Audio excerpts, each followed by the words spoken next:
So I messaged you on Facebook. I was seeing if maybe after the show I could ask you a couple questions for my YouTube page. Would that be okay? Yeah, sure. Absolutely, man. No Thank you. I'm excited. I need to get some merch too. What do you got for me? You gonna buy outside of the CDs? You like porn? CDs? No, dude. I need to get one of these T-shirts. You like porn? Porn? Yeah. Do I like porn? Yeah. I don't know. I don't know how to answer that. You ever hear of West Coast Video?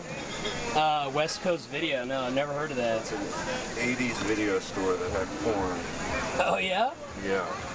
Wow. You gotta be old to know what it is. You're too young. So you got like Aerosmith merch, porn merch. Porn merch.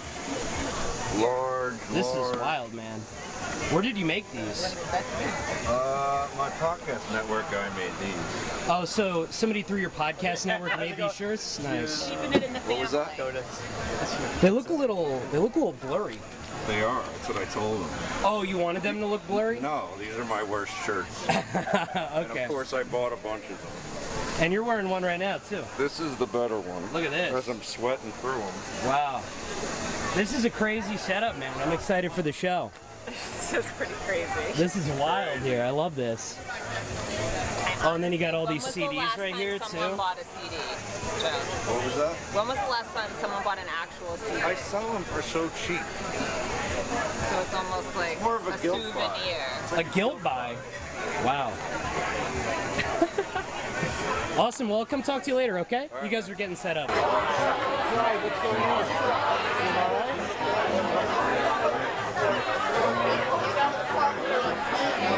But if you're wondering, the show is going to start at exactly 8:15. We don't mess around here.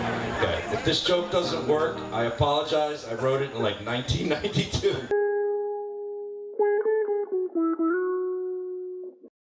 I was just saying this to my wife that I love the blues, right? I love the blues, right? But it's tough for me to write blues songs because my life's too good. You know, like I have a doctor wife. We live in New Rochelle. I'm white. I don't know anyone in Afghanistan.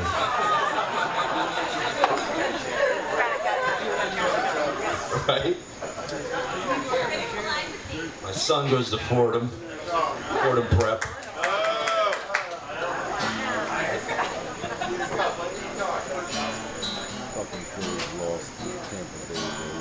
So what would that sound like, you know? I live in New Rochelle, in the North End.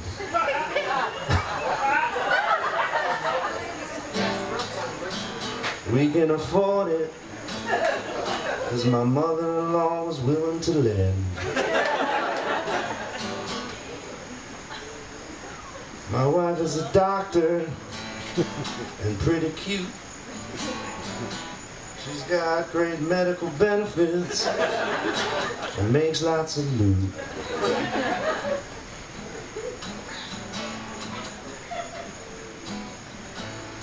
My son just started Fordham Prep. We can pay without fail. My wife said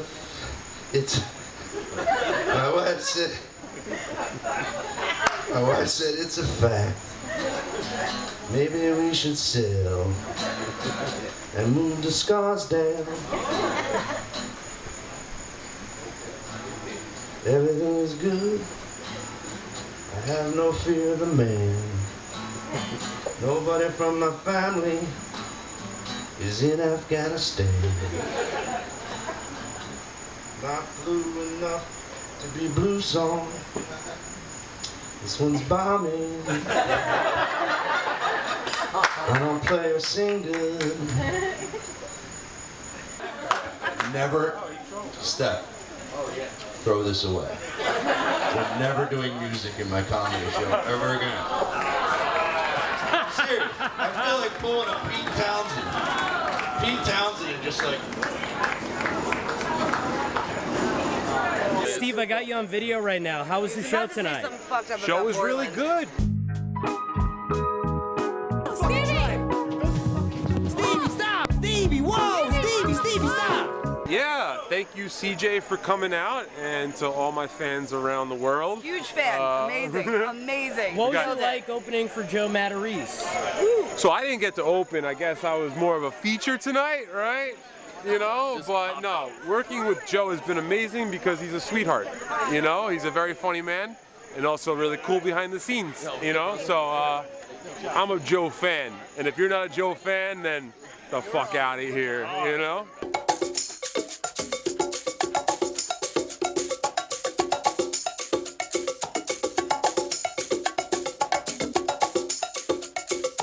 Joe, I gotta say, man, I've been a fan of you for a little while now. Been a fan.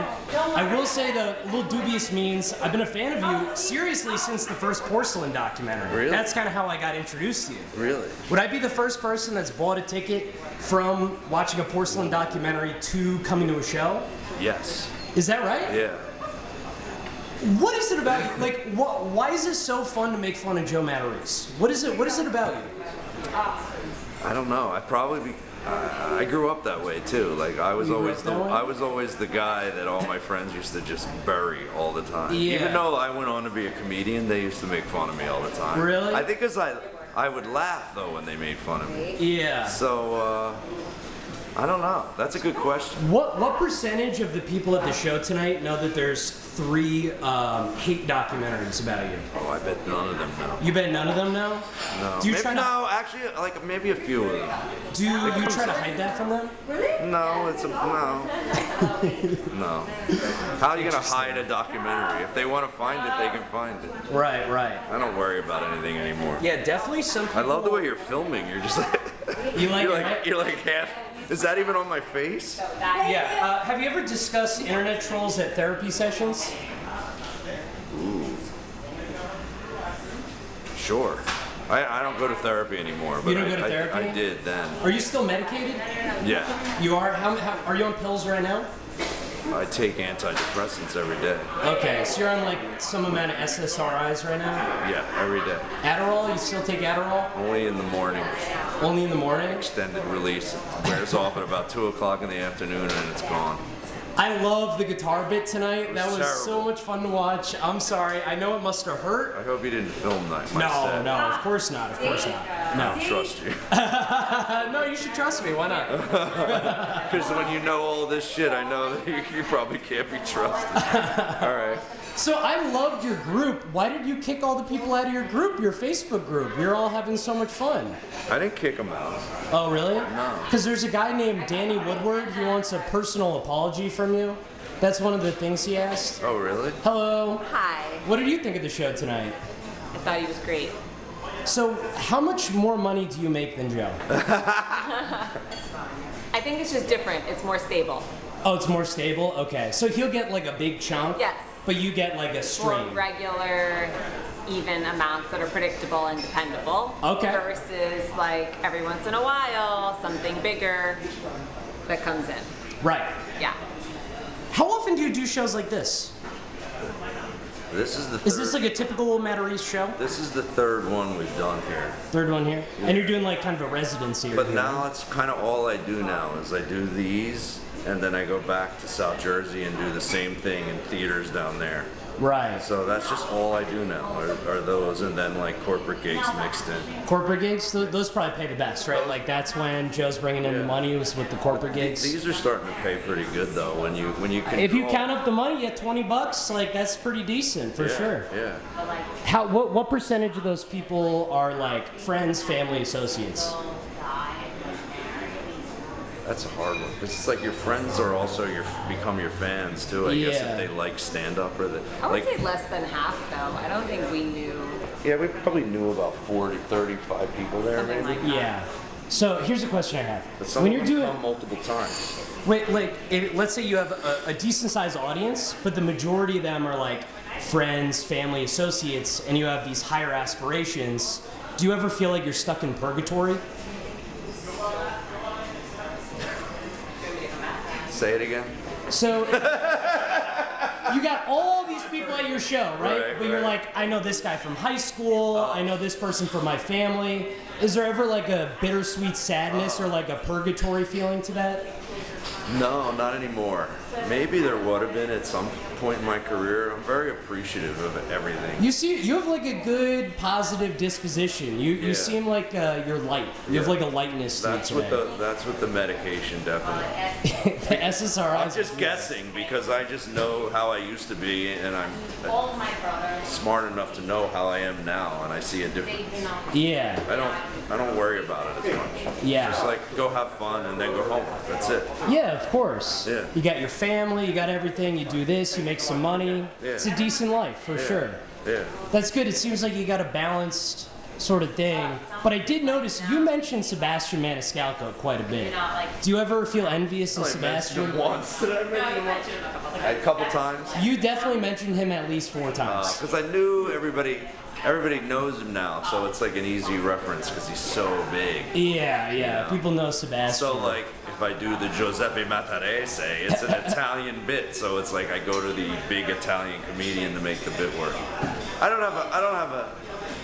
You know why I don't have an animosity towards him? I think he's really good. I think he deserves his fame. I think he's excellent. My wife would even tell you, like, I like him probably more than she does. Yeah, I don't think he's very funny. She doesn't think he's. You know, what's wrong with him? She thinks he Very exaggerates. exaggerated. Right, big act outs. Yeah. I'm not gonna say I never laugh. I think some of his bits are funny, but in general, I don't. It's hard for me to. It doesn't feel real. Yeah. Yeah, I understand that. She likes real. Of course. I like real too. You seem more conversational. I don't know if this is a new thing, but you seem like you're having fun. You're like laughing at your own jokes and stuff, you know. Would you say there's any difference to my comedy now than 10 years ago, or does it seem the same? I think there's a difference in your, like, I don't know. You're more fun-loving. Your fun-loving side that was always there is more available. Like, he had kind of like this, like 50-50 angry, Yeah. fun-loving. Like a Dr. Jekyll, Mr. Hyde type thing. Exactly. She used to say that to me. She's like, I don't like when you're angry or mean. I like when you're this. Right. You're goofy. Is way. And funnier. maybe you get confused because it feels good to be angry. Well, I used to be angry, so it wasn't fake. It was real. Right. I'm not angry anymore. Comics think it's funny.